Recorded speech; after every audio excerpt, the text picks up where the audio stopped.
ओम शांति। 15 जून 2026 बाबा के महावाक्य। मीठे बच्चे,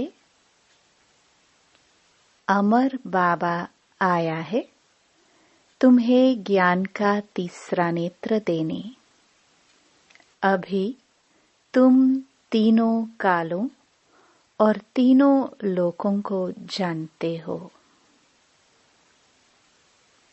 प्रश्न। रूहानी बाप रूहों को वर्षा किस आधार पर देते हैं? उत्तर, पढ़ाई के आधार पर। जो बच्चे अच्छी रीति पढ़ते हैं, देह अभिमान को छोड़ देही अभिमानी रहने का पुरुषार्थ करते हैं, उन्हें ही बाप का वर्षा मिलता है। लौकिक बाप सिर्फ बच्चों को वर्षा देते, लेकिन पारलौकिक बाप का संबंध रूहों से है, इसलिए रूहों को वर्षा देते हैं। गीत भोलेनाथ से निराला। ओम शांति। रूहानी बच्चे रूहानी बाप से अमर कथा सुन रहे हैं। इस मृत्यु लोक से अमर लोक में जाने के लिए। निर्वाण धाम को अमर लोक नहीं कहा जाता। अमर लोक जहां तुम अकाले मृत्यु को नहीं पाते हो, इसलिए उनको अमर लोक कहा जाता है। रूहानी बाप जिसको अमरनाथ कहा जाता है, जरूर अमर लोक में ले जाने के लिए मृत्यु लोक में कथा सुनाएंगे। 3 कथाएं भारत में ही मशहूर है। अमर कथा सत्य नारायण की कथा, तीजरी की कथा। भक्ति मार्ग में तो तीजरी का अर्थ कोई समझते ही नहीं है। ज्ञान का तीसरा नेत्र सिवाय ज्ञान सागर अमर बाबा के कोई दे ना सके। यह भी झूठी कथाएं सुनाते हैं। मीठे मीठे रूहानी बच्चे अब जान गए हैं कि हमको अब ज्ञान का तीसरा नेत्र मिल रहा है, जिस तीसरे नेत्र से तीनों कालों तीनों लोकों को तुम जान चुके हो। मूल वतन, सूक्ष्म वतन, स्थूल वतन के आदि मध्य अंत को भी जान चुके हो। इसलिए बच्चे अपने को त्रिकालदर्शी भी समझते हैं। तुम मीठे मीठे बच्चों बिगर सृष्टि में कोई त्रिकालदर्शी नहीं होता। तीनों कालों अर्थात सृष्टि के आदि मध्य अंत को नहीं जानते। मूल वतन, सूक्ष्म वतन, स्थूल वतन को बहुत जानते हैं, परंतु तीनों कालों के आदि मध्य अंत को कोई नहीं जानते। अब मीठे मीठे रूहानी बच्चे रूहानी बाप से सुन रहे हैं। हम उनके बच्चे बने हैं। एक ही बार तुम रूहानी बच्चों को रूहानी बाप मिला है। रूहों को पढ़ाते हैं और सब देह अभिमानी होने के कारण कहते हैं, मैं यह पढ़ता हूँ, मैं यह करता हूँ। देह अभिमान आ जाता है। अभी इस संगम पर रूहानी बाप आकर रूहानी बच्चों को कहते हैं कि तुम अच्छी रीति पढ़ो। बाप से हर एक बच्चा वर्षा लेने का हकदार है, क्योंकि सब रूहानी बच्चे हो ना। लौकिक संबंध में सिर्फ बच्चा वर्षे का हकदार बनता है। इस पारलौकिक संबंध में सभी बच्चों रूहों को वर्षा मिलता है। अमरनाथ की भी कथा सुनाते हैं। कहते हैं पार्वती को पहाड़ी पर कंदराओं में जाकर कथा सुनाई। यह तो रॉन्ग है ना। अब तुम बच्चे जानते हो झूठ क्या है, सच क्या है। सच तो जरूर सच्चा बाबा ही सुनाएंगे। बाप एक ही बार सच सुनाए, सचखंड का मालिक बनाते हैं। तुम जानते हो इस झूठ खंड को आग लगनी है। यह जो कुछ देखने में आता है यह नहीं रहेगा। समय बाकी थोड़ा है। यह शिव बाबा का ज्ञान यज्ञ है। जैसे लौकिक संबंध में भी बाप यज्ञ रचते हैं।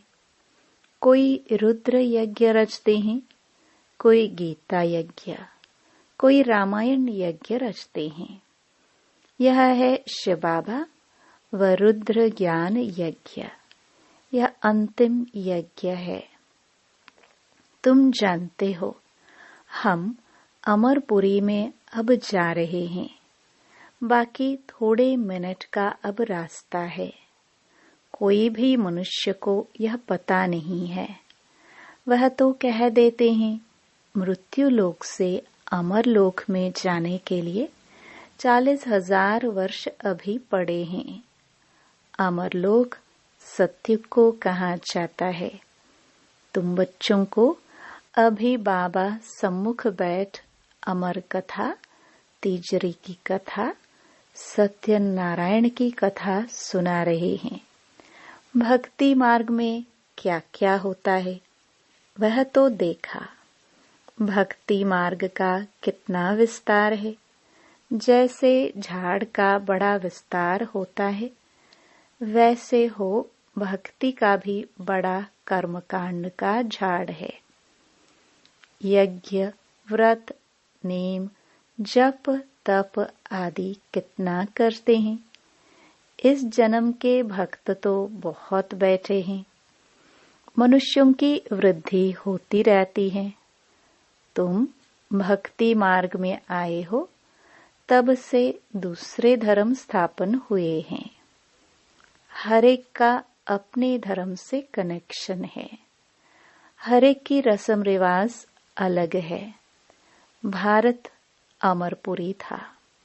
भारत अब मृत्यु लोक है। तुम आदि सनातन देवी देवता धर्म वाले थे, परंतु अब पतित होने के कारण तुम अपने को देवता कहला नहीं सकते। यह तुमको भूल गया है कि हम सो देवता थे। जैसे कहते हैं क्राइस्ट ने हमारा धर्म स्थापन किया तो हमारे क्रिश्चियन चले आए हैं। ऐसे नहीं कि यूरोपियन धर्म के हैं। वैसे तुम हिंदुस्तान में रहने वाले अथवा भारत में रहने वाले देवी देवता धर्म के हो, परंतु अपने को देवता कहला नहीं सकते। समझते हो हम तो पापी, नीच, कंगाल, विकारी है।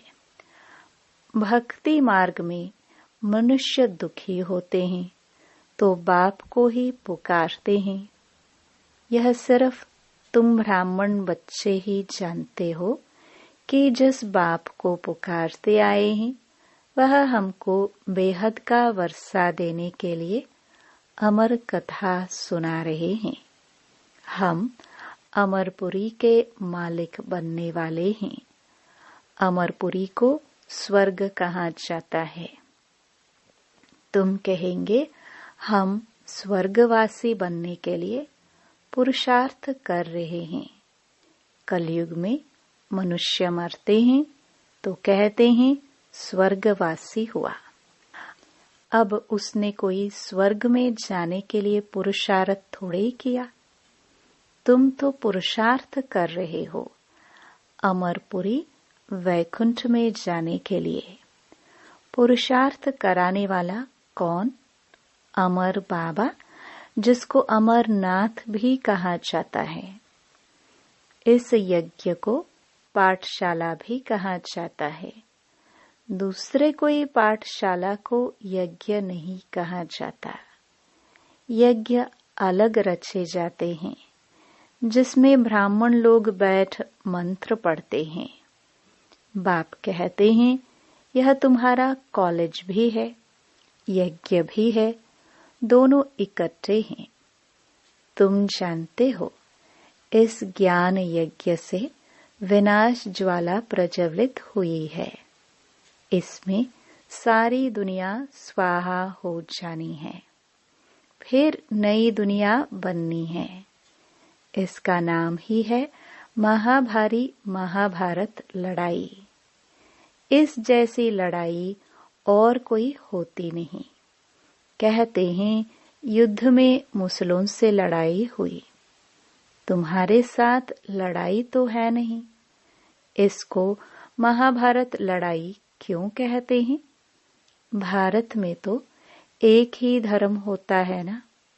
मौत तो बाहर है, यहाँ लड़ाई की तो बात नहीं है।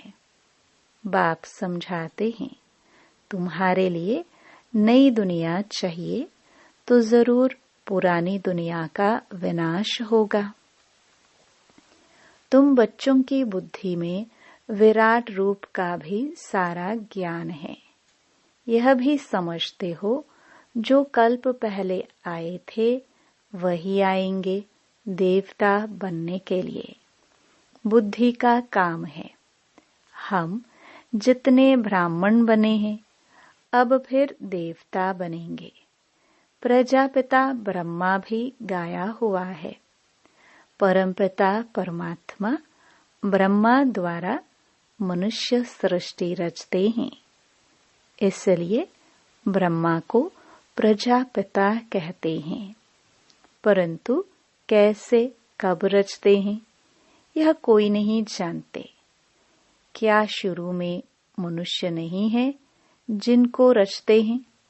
बुलाते ही हैं, पतित पावन आवो। तो जब मनुष्य पतित होते हैं, तब तो बाप आते हैं। दुनिया को बदलना है। तुमको बाप नई दुनिया का लायक बनाते हैं। अभी सब तमो प्रधान पुरानी दुनिया में हो, फिर सतो प्रधान बनना है। बाप ने समझाया है, हर एक मनुष्य मात्र को, हर चीज को सतो रजो तमो में आना होता है। दुनिया नई से पुरानी जरूर होती है। कपड़ा भी नया पहनते हैं, फिर पुराना होता है। तुमको ज्ञान मिला है। सच्ची सत्य नारायण की कथा अभी तुम सुन रहे हो। गीता है सर्वशास्त्रमयी शिरोमणि, बाकी है उनके बाल बच्चे।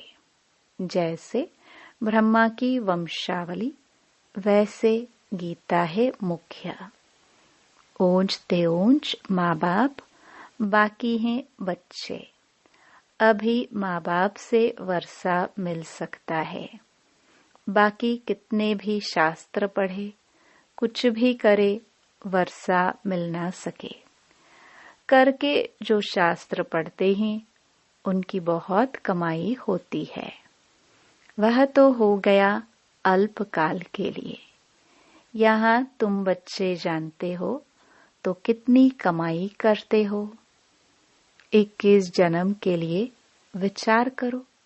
वह एक सुनाएंगे, सब उनको पैसे देंगे। यहाँ बाप तुम बच्चों को सुनाते हैं, तुम 21 जन्म के लिए कितने साहूकार बनते हो। वहाँ सुनाने वाले की जेब भरती है। भक्ति आदि करना प्रवृत्ति मार्ग वालों का काम है। तुम हो प्रवृत्ति मार्ग वाले। तुम जानते हो, स्वर्ग लोक में हम पूज्य थे, नहीं तो 84 जन्मों का हिसाब कहाँ से आए। यह है रूहानी ज्ञान जो सुप्रीम रूह ज्ञान सागर से मिलता है। पतित पावन बाप ही सबके सद्गति दाता है। हम बच्चों को अमर कथा सुना रहे हैं। जन्म जन्मांतर झूठी कथा सुनते आए हो। अब सच्ची कथा सुनकर तुम 16 कला संपूर्ण बनते हो। चंद्रमा को 16 कला संपूर्ण कहा जाता है, सूर्य के लिए नहीं कहते हैं। तुम जानते हो हम आत्माएं भविष्य में सर्वगुण संपन्न 16 कला संपूर्ण बनेंगे।